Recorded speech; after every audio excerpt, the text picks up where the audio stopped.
Mga tropa, June 2026 at unang linggo ng buwan na to mga tropa. Ano ba yung maiisip natin sa buwan na to? Mga tropa ko, pasukan na naman sa darating na Lunes and eto yung time na napakarami mong magiging customer or mga bago mong customer dahil nga sa pasukan na naman. Eto yung magandang time para maapagsimulaan na ng printing business, and kung kakailanganin mong bumili ng mga printing materials, pwede mong i-click sa description kung saan dyan rin ako bumibili mga tropa, or pwede nyong i-click yung YouTube channel natin tapos yung store para magkaroon kayo ng mga discount sa mga affiliated link natin. At unang-una, hindi ko mga tindahan yan sa Shopee or Lazada, yan lamang ay affiliated link. Ginagawa ko lang to para makatulong sa inyo para magkaroon kayo ng YouTube voucher dahil partner tayo ng YouTube voucher dito. And etong content natin, sisimulan na natin siya. Ito yung tinatawag ko na monthly price checking ng mga printer, kung saan dito sinishare ko or para magkaroon kayo ng knowledge once na pupunta kayo sa mga malls or kung saan man kayo bibili ng printer, para may idea na kayo kung magkakano talaga yung printer na possible ninyong bilhin. And syempre, napakaraming mga nagko-content dyan or may mga vloggers na nagre-resell. Once na wala pang idea, makakabili ka ng printer na yon kasi nga sikat na sikat yung vlogger na yon, hindi mo alam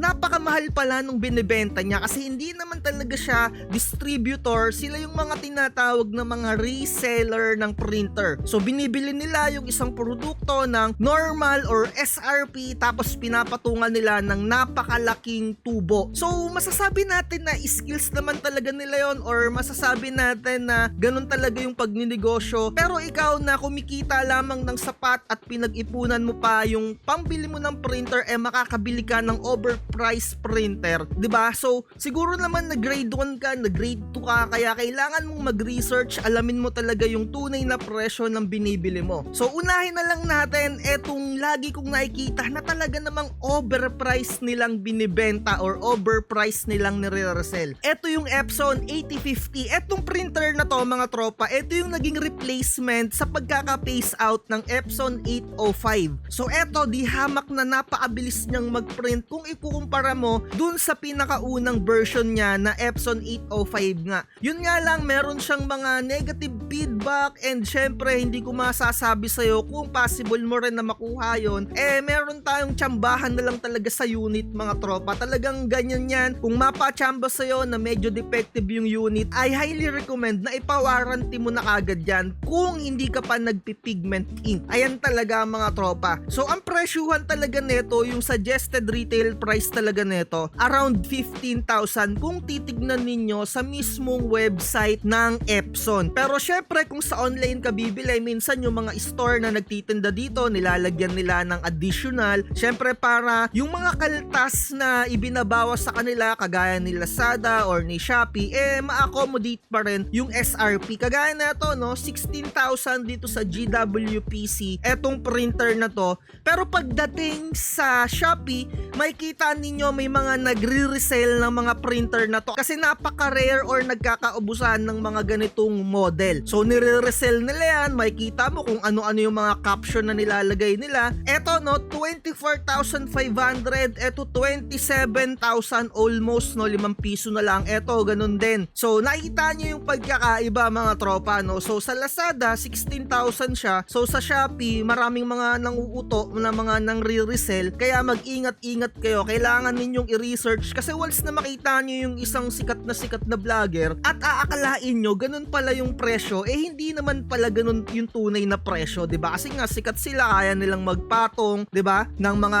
additional kung ano-anong etchiburechi diyan, naglalagay pa sila ng sinasabi nila ng mga freebies. Pero kung meron ka ng idea, yung mga freebies na yon binayaran mo rin pala, 'di ba? Ayan yung kahalagahan ng nagre-research kaysa manonood ka ng mga vlogger ng mga sikat na inuuto ka lang pala. Syempre mag-ingat rin kayo sa mga scammer na nagpo-post ng mga kagaya neto, ninakaw lang yung picture 'di ba? 66,000. So ayun, and I highly recommend din na pwede kayong pumunta sa mga malls or mga mayroong physical store para hindi kayo mauto ng mga ganitong overpriced na presyo. May mga physical store na mga malls na nagtitinda kung gusto nyong bumili ng ganito, yung suggested retail price talaga yung makukuha ninyo na around 15,000 to 16,000 kagaya na itong GWPC. Hindi ako konektado dito sa GWPC, tinutulungan ko lang kayo para makita yung tunay na presyo talaga niya. So eto no, kung gusto nyong etong printer yung gamitin nyo, print function lang yung meron siya, and kung gusto nyong mag photo booth, eto yung I highly recommend na printer at available siya sa mga makakapal na papel, mga tropa, pwede kayong gumamit dyan. Pero syempre may mga pros and cons din etong printer na to, i-search nyo na lang dyan sa ating mga previous upload. Anyway, etong content natin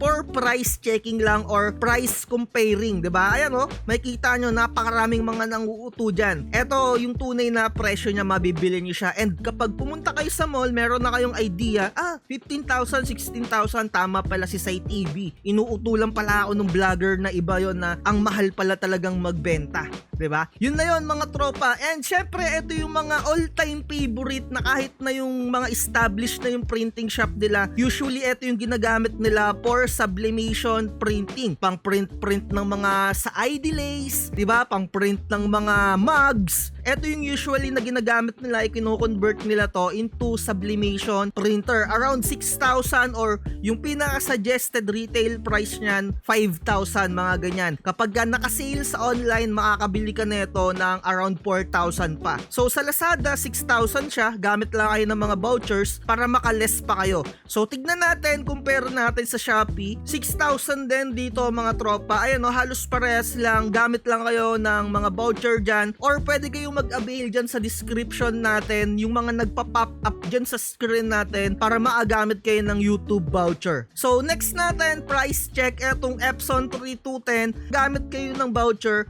mabibili nyo lang din to for almost 7,000 to 8,700. Ganyan yung mga price range talaga niya na suggested retail price. 'Di ba? At least kapag nakita nyo dito sa mga tinuturo ko, 9,000 to 8,000, tapos meron kayong nakitang vlogger na nagtitinda o na agre-resell ng printer na ganito na na-compare ninyo, 12,500 yung benta nila, mag-isip-isip ka, baka inuuto ka lang doon, di ba? Wala tayong binabanggit dito, pero syempre, at least mag-gain kayo ng idea. So, i-compare natin siya dito sa Shopee. So, makikita natin halos parehas lang kasi ganyan yung mga price range niyan. Bababa pa yan kapag gumamit kayo ng mga YouTube voucher or Shopee voucher, etc.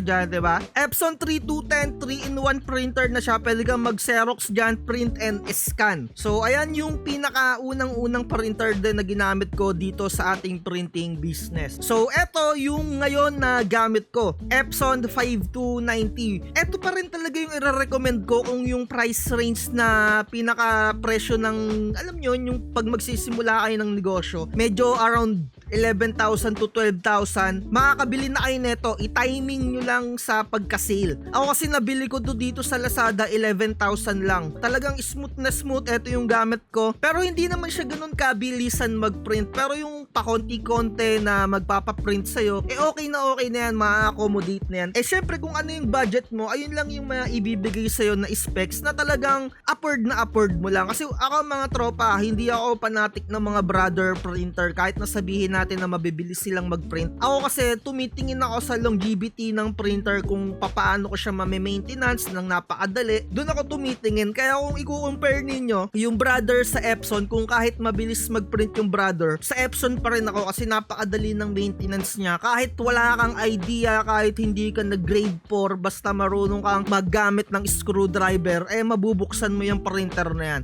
Yung brother printer, kahit napagtapos ka pa ng kolehiyo, napakahirap baklasin ng brother printer. Ewan ko na lang. Kahit na meron kang pinapanood na tutorial dyan sa YouTube, talagang mapapakamot ka. Yun lang mga tropa, good luck sa inyo kung ano yung pipiliin ninyo. Pero kung gusto nyo magsimula ng negosyo, I highly recommend na Epson printer talaga yung bilhin ninyo mga tropa. So ayan mga tropa, no, nagkaroon na tayo ng idea. Ito makikita ninyo, 14,000 sa Shopee, halos parehas lang din. Gamit lang kayo ng voucher.